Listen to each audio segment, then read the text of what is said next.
நமஸ்காரம். மகாலட்சுமியை வணங்குகிறோம். அதிலும் அஷ்டலக்ஷ்மி என்று அவருடைய 8 வடிவங்களை முக்கியமாய் வழிபடுகிறோம்.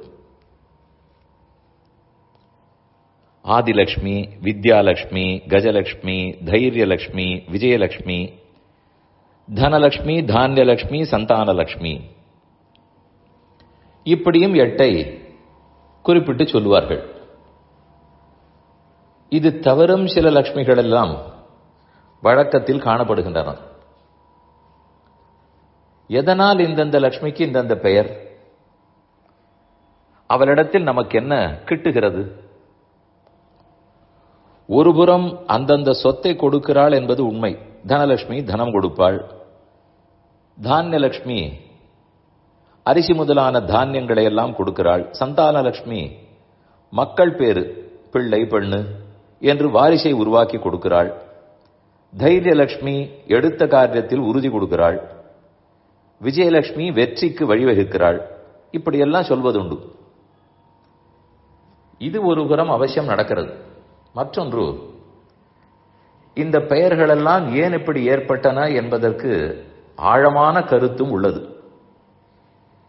ஆதிலக்ஷ்மி, மூத்த லக்ஷ்மின்னு பொருள். ஆதி என்றால் உலகத்துக்கே காரணம் என்று சொல்லுவார்கள். பெருமான் உலகை படைக்கிறார். பிராட்டியின் தூண்டுதலின் பேரின் அவளுடைய சந்தோஷத்துக்காக, அவளுடைய அங்கீகாரத்துக்காகத்தான் பகவானே படைக்கிறார். அங்கீகாரிபிர் ஆலோகைகி சார்த்தயந்தை கிருதோஞ்சலிகின்னு ஸ்லோகம் உள்ளது. இவ்வளோ பெரிய படைப்பு தொழிலை முடித்தவுடன் அவள் புன்சிரிப்போடு அதை ஏற்கிறாளாம், நன்றாக செய்தாய்னு பாராட்டுகிறாளாம். அதற்காகவே படைக்கிறார். அதனால பிராட்டியினுடைய சந்தோஷத்துக்காக படைக்கிறபடியால் ஆதிலக்ஷ்மி. வித்யாலட்சுமி பகவானை அடைவதற்கு 32 வித்யைகள் உபனிஷத்துக்களில் சொல்லப்பட்டுள்ளன. சத்வித்யா, தஹர வித்யா, பௌம வித்யா, சாண்டில்ய வித்யா, இத போல வித்யா வித்யான்னு சொல்லப்படுவதெல்லாம் உபாசன முறைகள். அந்த உபாசன முறைகளுக்கெல்லாம் இருப்பிடமாய் அவற்றை நமக்கு கொடுப்பவளாக இருக்கிறாள். கற்கின்ற நூல்வலையில் பட்டிருந்த நூலாட்டி என்று ஆழ்வாருடைய பாசுரம். அதனாலே நூல்கள், வேதங்கள், அவற்றில் சொல்லப்பட்ட வித்தைகளுக்கெல்லாம் அவளே. அதனால்தான் வித்யாலட்சுமி. கஜலட்சுமி, பார்க்கடலிலிருந்து அவள் உருவான போது 8 திசைகளில் இருக்கக்கூடிய பெரிய பெரிய யானைகள் எல்லாம் பன்னீர் சொம்பு ஏந்தி அவள் பேரிலே பூமாரி பொழிந்து கொண்டு பன்னீர் சொம்பு தெளித்து கொண்டு வந்தாள். அப்படித்தான் அவள் 1000 தளங்கள் உள்ள தாமரை பூவில் தோன்றினாள். அப்படி கஜங்களான ஆனைகள் சூழ இருந்தபடியாலே கஜலட்சுமின்னு பேர் வந்தது. தைரியலட்சுமி நமக்கு தைரியத்தை ஊட்டுகிறாள். இருட்டை பார்த்து பயப்படாதது மட்டும் தைரியம் அல்ல. எடுத்த காரியத்தில் தடங்கல்கள் வந்தாலும் நம்பிக்கையோடு உறுதியோடு முன்னேறுவது, காரியத்தை முடிப்பது, இதுதான் தைரியம்னு சொல்லப்படுகிறது. நாம் பெருமானை பற்றப் போகிறோம். நமக்கே அதில் சந்தேகம் வந்துவிடும். நாம் யார், ரொம்ப எளியவர், நம்ம இடத்தில் ஒன்றும் இல்லை, அவரோ எங்கோ இருக்கிறார், இது நடக்குமான்னு சந்தேகப்பட்டு விட்டு விடுவோம். பெருமானுடைய திருவடிகளே நமக்கு தஞ்சம்ங்கிற உறுதி, அதை பற்றின காரியத்தில் உறுதியை கொடுக்கிறபடியால் தைரியலட்சுமின்னு கொண்டாடப்படுகிறாள். விஜயலட்சுமி வெற்றி. எந்த வெற்றி? நம்முடைய கர்மங்கள் வெற்றி பெற்றால் நாம் சம்சாரத்தில் பிறந்து கொண்டே இருக்க வேண்டியதுதான். நம்ம கர்மங்கள் ஜெயிக்கக்கூடாது, பெருமானுடைய கருணை ஜெயிக்க வேண்டும். அவனுடைய கருணை ஜெயித்தால் என் கர்மங்கள் தொலைகின்றன அர்த்தம். அதனால அந்த வெற்றியை லட்சுமி தான் பெற்றுக் கொடுக்கிறாள். பெருமானை கருணை உள்ளவனாய் கருணையை நம் பேரில் பொழிய வைக்கிறாள். அதுதான் வெற்றி. நாம் இந்த இடத்தில் தோற்றால் தான் வெற்றி பெறுவோம். நம்ம கர்மங்கள் தோற்க வேண்டும், அப்பதான் அழியும், அப்பதான் நமக்கு வெற்றி கட்டும். அதனால்தான் விஜயலட்சுமின்னு பெயர். தனலட்சுமி கண்டிப்பா ஐஸ்வர்யத்துக்கு அவள் தான் தேவத்தை கொடுக்க போகிறாள். இருந்தாலும் நமக்கு தனம்னா எது?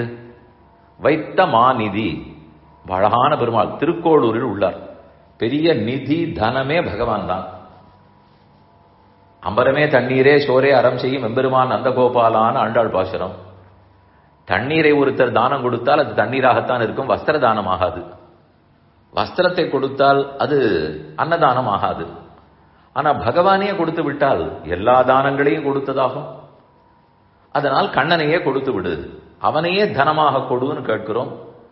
ஊக்கமும் தட்டொழியும் தந்து உன் மணாளனையும் தந்து என்ன ஆண்டாள் பாசுரம். அதனால தனலட்சுமி பெருமானையே தனமாக நமக்கு கொடுத்து விடுகிறாள். தானியலட்சுமி அன்னாத் பவந்தி பூதானி பர்ஜன்யாத் அன்ன சம்பவா. அன்னலட்சுமி அவள் தானே. தன் கைகளிலே தானியத்தை வைத்துக் கொண்டு எல்லார் வயிறும் வாடாமல் நமக்கு ஆனந்தமாக உணவளிக்கிறாள். எது உணவு? பகவானுடைய குணங்கள் தான் உணவு. அவருடைய சேட்டிதம் விளையாட்டுகள் தான் உணவு. அதையே நமக்கு தானியமாக கொடுக்கிறாள். கடைசியா சந்தான லட்சுமி. அடுத்து மக்கள் பேரு. நம்ம கையில என்ன சொத்து சேர்த்து வச்சிருந்தாலும் நாம் விருப்பப்படாவிட்டாலும் நம் காலத்துக்கு பின்னால் நம் குழந்தைகளுக்கு போய் சேர்ந்து விடும். வாரிசு சான்றிதழ் இருந்தால் போதும். ஆனா நம்முடைய கலை, கலாச்சாரம், ஞானம், பக்தி, பண்பாடு, பாரத தேசத்தினுடைய பெருமை இதெல்லாம் நாம் சொல்லிக் கொடுத்தால்தான் அடுத்த தலைமுறைக்கு செல்லும். அதனால் மகாலட்சுமி கட்டாட்சத்தாலே நமக்கு குழந்தைகளும் பிறந்து வாயு நன் மக்களை பெற்று மகிழ்வரே என்னும் மக்கள் செல்வமும் கிடைத்து அந்த மக்களுக்கு வேண்டிய பகவத் பக்தியையும் நம்ம மூலமே ஊட்ட வைக்கிறாள். அதனாலதான் சந்தான லட்சுமி.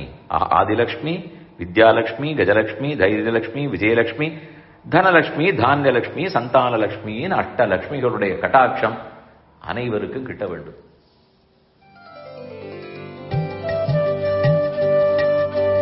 இந்த என் பணி ஆடியோவை உங்களுக்காக வழங்கியவர் வேலுக்குடி ஸ்ரீ கிருஷ்ணன் சுவாமி.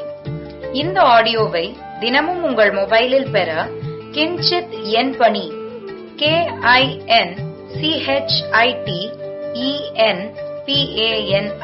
என்ற ஆப்பை கூகுள் பிளே ஸ்டோரிலோ அல்லது ஆப்பிள் ஐ ஸ்டோரிலோ டவுன்லோட் செய்து கொள்ளவும். தினம்தோறும் இது போன்ற உபன்யாசங்களை கேட்டு மகிழவும்.